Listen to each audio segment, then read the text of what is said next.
So, good morning guys, good morning. For today's video, ang pag-uusapan naman natin ay tungkol sa mountain bike. So, ang ano natin ngayon is yung pagkakabit ng shifter. So, ito nga palang shifter is yung ginagamit natin sa mountain bike para ilipat yung sprocket from maliit to malaki, then malaki to maliit, depende dun sa need natin habang pumapadyak tayo.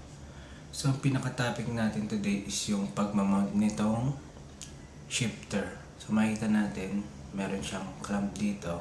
Yan, ito yung kinakabit sa handlebar. Then, pakita lang natin yung handlebar nung. Yan. So, ngayon, yung current pa lang na nakamount natin sa right side ng handlebar natin is yung brake. Yan, yung brake natin. So, makikita natin. So, ito naman, shifter, separate clamping siya. Yan. So, kung ikaklamp natin, magiging itsura niya is dalawa siyang nakaklamp dun sa handlebar natin.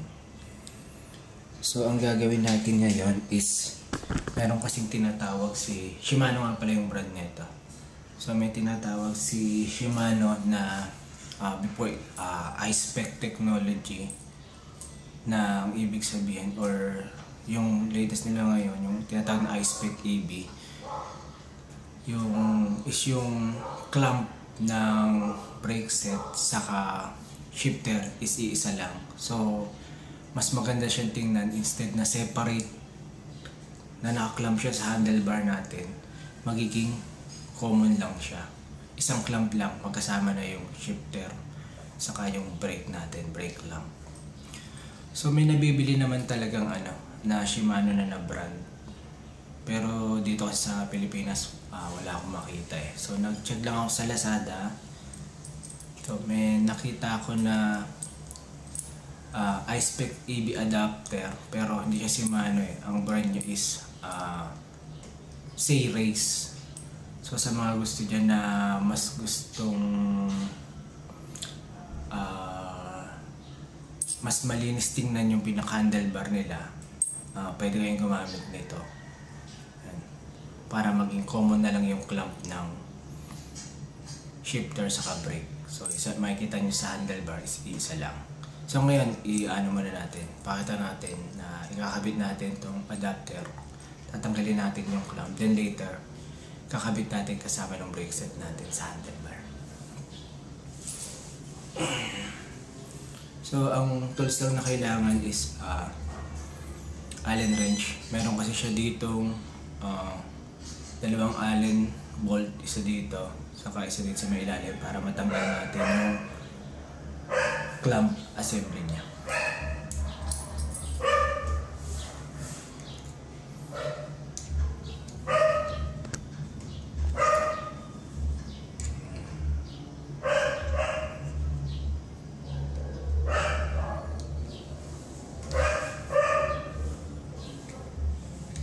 Yung unang Allen bolt, maliit lang siya.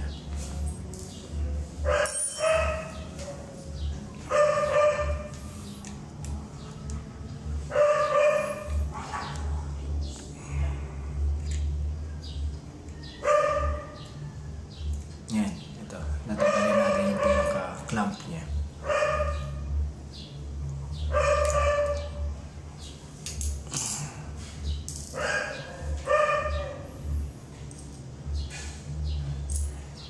Next na natin kakamitin nga yung nabili nating adapter.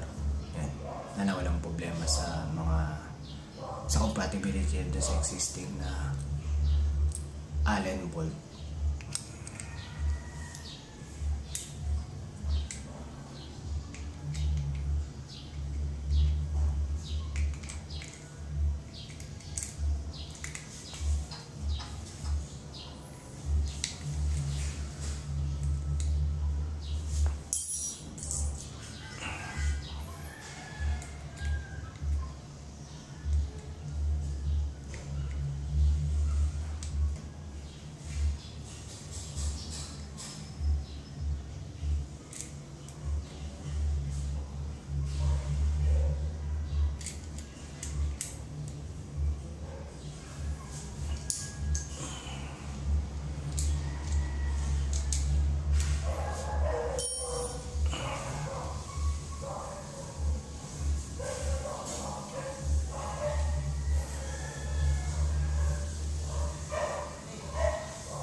okay naman siya, fit naman siya. Then yung existing na Allen bolt natin, kasyang-kasya din. Yan, next naman is itatry natin siyang gawin doon sa ating existing na clamp ng ating brake set.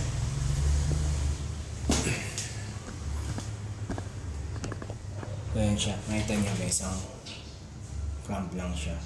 Then yung kanina nga yung binanggit ko, kung hindi natin siya lalagyan ng ganito, may separate lang siya sa magkakalampatay na isa dito. So kung gusto nating mas tingnan, ayun nga, sa mga gusto dyan na common lang yung clamp nila, mas malinis tingnan, ayun, kailangan nyo lang bumili nitong iSpec TV adapter.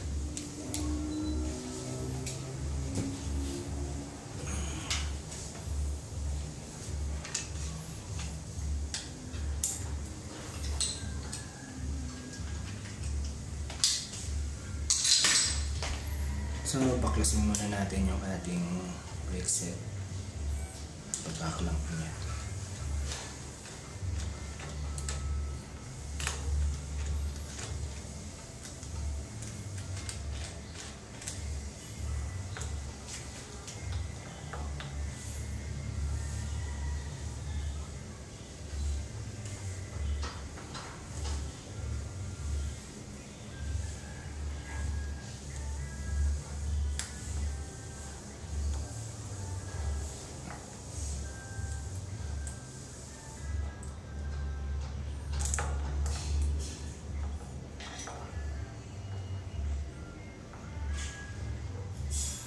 Yan, tanggal na natin. Then,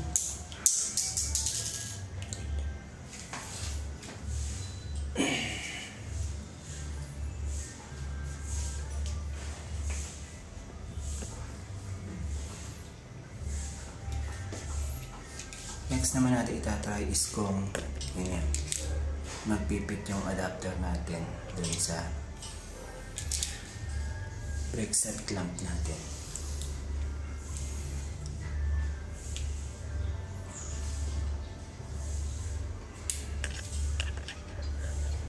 So ayan guys, natanggal na natin sa pagkakaklamp natin yung ating brake set.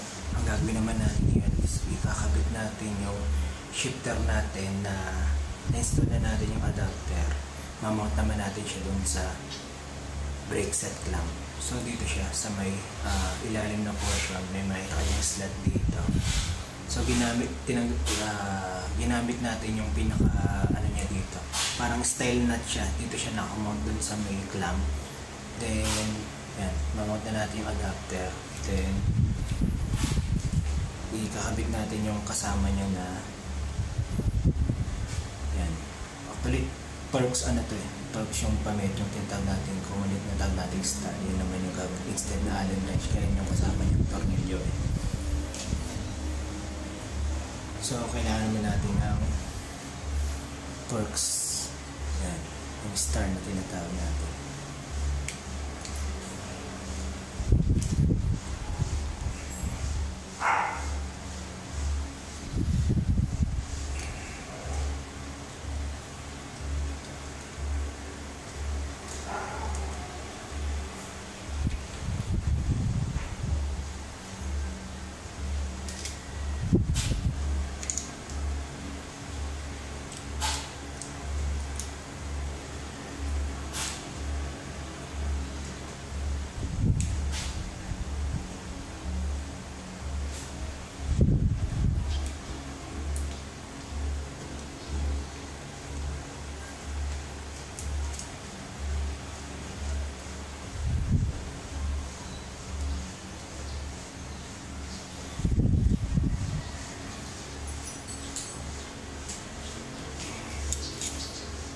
Medyo mahirap siya ikabit, kaya try muna natin kung uubra siyang kasi nandito naman yung pinaka-ano niya, pinaka-nut niya. Try muna natin yung clamp para mas madaling ikabit yung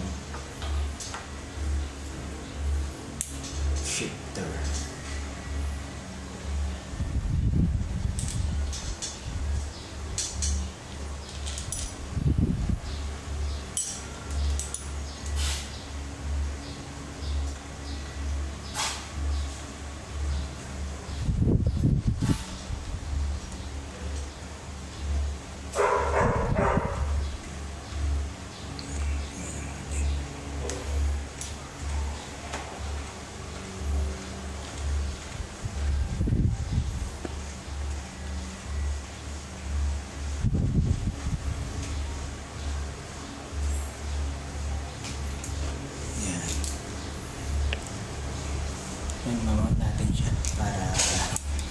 Mas madali ito kasi nakaklam na yung brake set.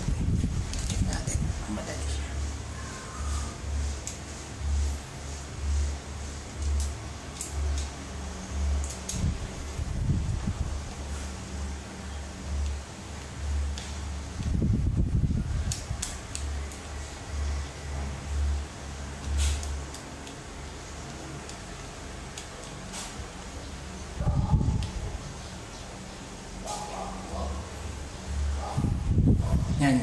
Yan guys, mas madali natin siyang nakakabit kasi hindi natin na kailangan hawakan pati yung brake set during mounting.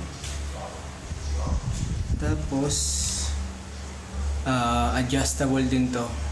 Yan, pwede siya, may railing siya, pwede mo siyang adjust pa left right depende dun sa gusto mong position para habang hawak mo tong dito yung handle, yung grip mo, mas alam mo kung saan mo siya ipoposition para yung mas madali sa'yo na pindutin yung shift. Okay.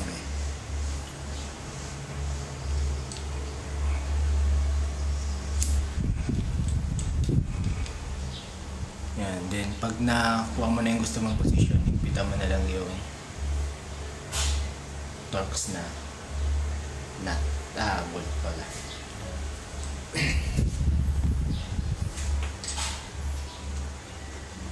So ayan guys, ayan.